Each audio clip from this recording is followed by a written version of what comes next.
Hello YouTube, it's me, Brittany, and this is the final and 8th installment of my coming out journey, and this one is the actual part of coming out. So if you've watched this entire series, you know that coming out is more than just like, hey, saying, hey, I'm transgender. There's really kind of a process where you have to kind of learn yourself. So if you've watched the previous 7 videos, you've kind of understood how that process has gone for me. I kind of went through high school and my 20s kind of learning and experimenting about myself, and now I have just left Disney Cruise Line, which is where I kind of realized that I was transgender. I just didn't realize a way to say it to anybody yet. So now I just left Disney and I'm about 30 years old. Actually, I am 30 years old. It's not like an about thing. Like, that's exactly what I was. And so I'm going back home to Missouri. And like I said, if you've watched this series, you know exactly. I've been to Missouri twice. It's where I call home, even though I'm a military brat, so I've lived all over. But yeah, so I went back home to Missouri. However, this time, instead of going back into the closet like I had done the times that I had gone to Missouri, this time I swore that I was going to be happy with myself and come out of the closet and be like, hey, this is me. I am not the person you think I am, Brittany, and this is, but that's a lot easier said than done. You know, I can say inside that I know this is how I feel. However, at the time, I still have a 7, 8-year-old child living with me. You know, I have still have a military father. You know, a mother who's still very Christian and set that this is not really a lifestyle that I should be living. And also, I didn't really know what to do. So like now I've said, hey, I'm trans, and but as far as from that step, it was just kind of like experimenting and figuring out what I was going to do next. And like I've done a video about it before, you know, where transitioning is scary, and it's basically this initial first 4 or 5 months of after saying, hey, I'm trans, and now you're coming out. And like when you come out, it's not like, hey, I'm transgender and all of a sudden everybody's going to get that message. You're going to continually keep telling people for the first year and a half that you're trans, and it's going to become annoying at some point because and a lot of it's based off of the fact that you just may not pass. I mean, this was just after leaving Disney, maybe 3 months after leaving Disney. The very first person I told that I was trans was my son. And so this was one of the first pictures I took right after transitioning and starting wearing makeup. And like I completely deleted a lot of my family from social media. I tried to, you know, come out socially, but not to my family. So like, you know, coming out wasn't just like, boom, here I am. It was a real long process. It actually took me 3 to 4 months after starting to be coming out socially before I started to actually tell my family. But the first person I did tell was my son, and this is one of the very, very first pictures of me when I first started to transition. I went to a hairstylist, you know, in my hometown, and I kind of said, hey, look, I just came from working for Disney where I had to have like a military style short boy haircut, but I need something that I can make as feminine as possible without having to wear a wig.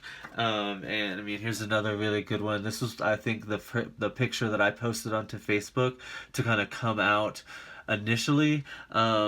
And you know, tell everybody that was still on my Facebook that, you know, hey, this is who I am. But I didn't really want to wear a wig in that first year. So like you can kind of see here, this is about 6 or 7 months after coming out. I hadn't had any hormones yet. But you can see my hair starting to grow just a little bit, but it took forever. Like I didn't think it was ever gonna grow. So like I eventually did go to wearing a wig at one point. And I'm not gonna frown upon that. Like, if you're looking for tips on, you know, wearing a wig, I'll tell you exactly what I did. Was I went and found a wig shop that sold really good wigs, you know, a decent price, and I think my wig that I bought cost me $122. But the thing that I did was I had all this extra money at the time, so I actually bought 4 of the exact same wig. And the reason for this was it gave me the opportunity to kind of wear a different wig for different situations. I played softball, so I had a wig that I could wear for softball. I had a wig that I could go swimming in, that had more pins and a wig cap and everything. And then I had a wig that I could just wear every day, and then another wig that was for dressing up, and I could style it and all types of things. But if you're going the wig route, I recommend that, especially if you're kind of trying to maintain a consistent look. That was the reason I bought the same wig, was I didn't want to have a different look every single day. So that was in the first year of my transition. Probably the first year and a half I wore a wig. After the first 5 months without 5-6 months without hormones, I fought to not wear one, and then finally I just gave in and decided to do it.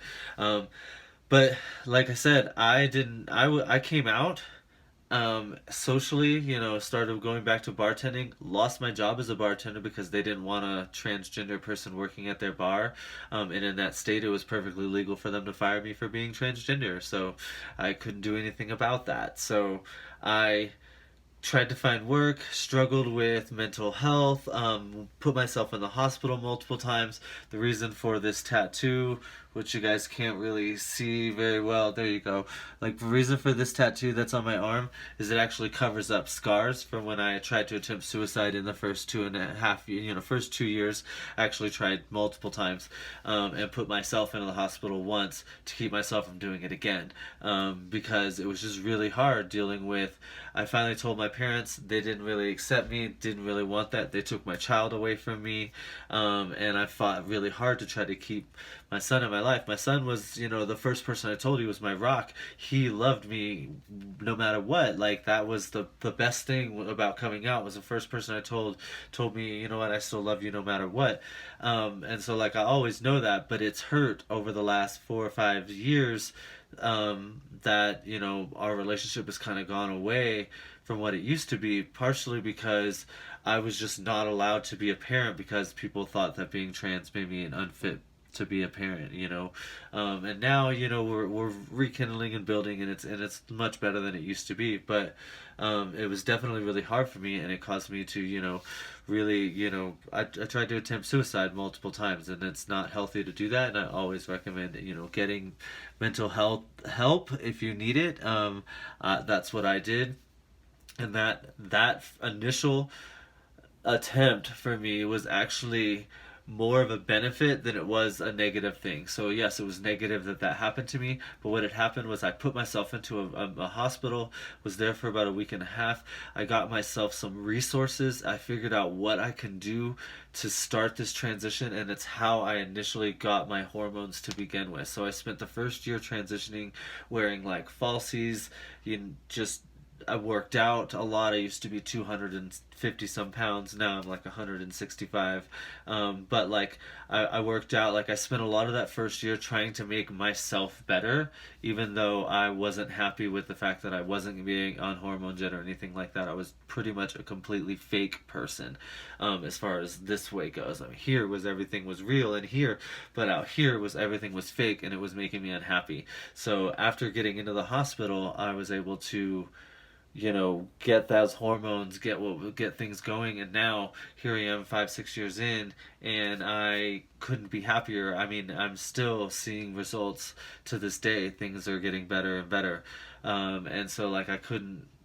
Like, it's a journey. I always try to tell people it takes a long time. I think this picture was taken 2 years ago now, and you can just see the difference here, and between here, these two pictures are probably maybe a year and a half apart tops, but there's just a huge difference in the facial structures. Hormones work, but they just take a lot of time, and just being patient. Anyways, I really hope that you've enjoyed following along with this series. If you have, please like and subscribe.